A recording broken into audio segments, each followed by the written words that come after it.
What's good, guys? So, with everything that's been going on in the world with COVID-19, we've seen a lot of tech internships move from in-person to remote. And because of that, we wanted to talk to you today about tips to make sure that you guys succeed at your remote internships. So today we brought in my really good friend, Devon.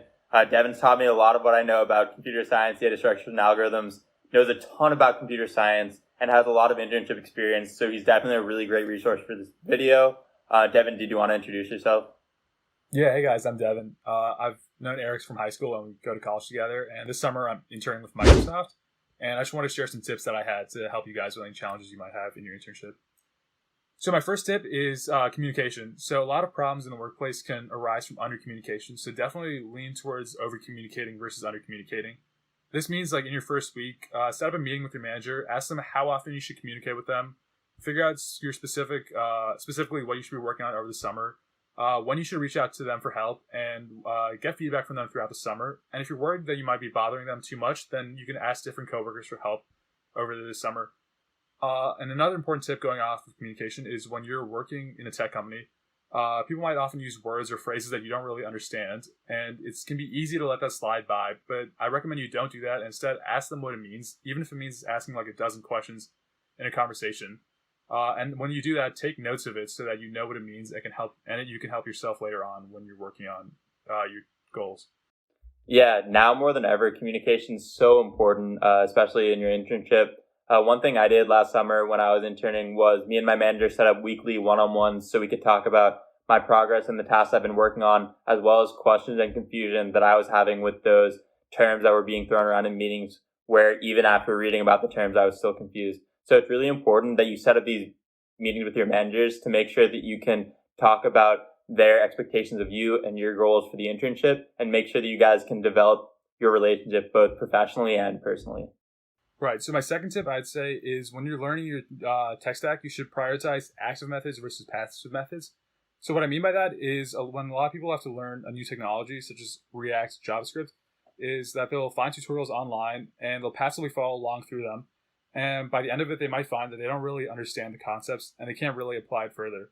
So a better way of learning and a way to avoid this is to use active learning methods that force you to actually recall what you learned. So that way you can be sure that you actually understand the material. So one great resource for doing that is something that Erik actually showed me, and it's this website called Scrimba. Yeah, Scrimba is an awesome resource to learn new tech stacks. Scrimba allows you to code alongside the person that's coding right in front of you. So you can see him like coding in the text editor as he writes the video, and then you could code in that text editor with that person. And then often after they finish a certain module, they'll assign you to implement what they just implemented. So you can code in the same text editor they were coding in. And this allows you to not only make sure that you understand the concept that they were talking about, but then make sure that you can implement it actively. And going off of that, after you feel like you understand the language or you've gone through a tutorial and you feel like you understand it well, something you can do is to create a project to help you cement the concepts that you learned. And it'll also help you learn new features in the language that weren't covered in the tutorial. And that way you can just have a better understanding of it and be better prepared for your internship. Yeah, so when I was interning before, my group was making a command line interface that could do things with the platform that we were building. And because I didn't really understand command line interfaces, I actually went off after work and built my own command line interface to make sure that I could understand how my microservice was going to fit into that command line interface.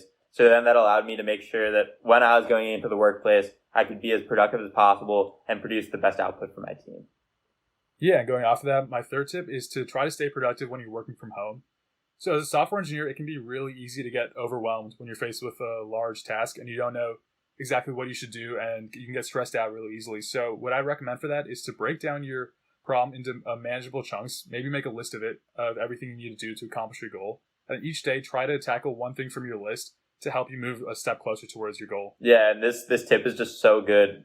Like the essence of being a great software engineer is seeing a big problem and breaking it up into important sub-problems that you need to solve. But this is just like for all of your work. If you want to make sure that you can like solve all like your problems, just break them down into those sub-problems, optimize your solution on each one, make sure you solve each sub-problem well, and then you'll know what questions you need to be asking, what you're still confused about, and this will make sure that you can finish the work that you need to. Yep. And going off of that, another thing for staying productive and to avoid burnout is I recommend working for a certain amount of time and then taking breaks for a couple minutes. Some people follow the Pomodoro method where they work for 25 minutes and then take a 5-minute break. Some people prefer to work for closer to an hour and then taking maybe about 10 minutes off. Either way, do what works for you, but make sure you take breaks throughout the day so that way you don't get burned out. And my fourth tip, I'd say, is to keep track of what you did over the summer to help you out with interviews, either with other companies or within the same company for the future.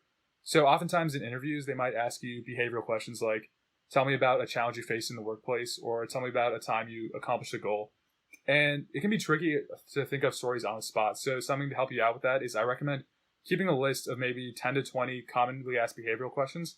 And then each week, just go over those questions. And if anything you did over that week applies, then write down that story with the question. So by the end of the summer, you'll have a list of commonly asked questions and answers that'll help you be ready for future interviews. Yeah, and our last tip for you guys was just to have fun. You guys are already so ahead of the game, just the fact you have an internship in the first place. So definitely enjoy it and have fun coding, and make sure that you portray that excitement and fun to everyone you're working with. And if you're like actually truly excited about what you're doing, you're definitely going to learn a bunch. And if you follow the tips that we've talked about, you'll definitely make sure that you make a strong impression on the people you're working for and hopefully succeed in that remote internship. So thanks so much for watching, guys. I hope this made sense. If you have any questions, just leave a comment down below. We got you. Thanks so much to Devon for coming on. We really appreciated hearing your tips. So if you guys like this video, just leave a like and subscribe. And otherwise, hopefully I'll see you guys soon. Have a good one. Peace.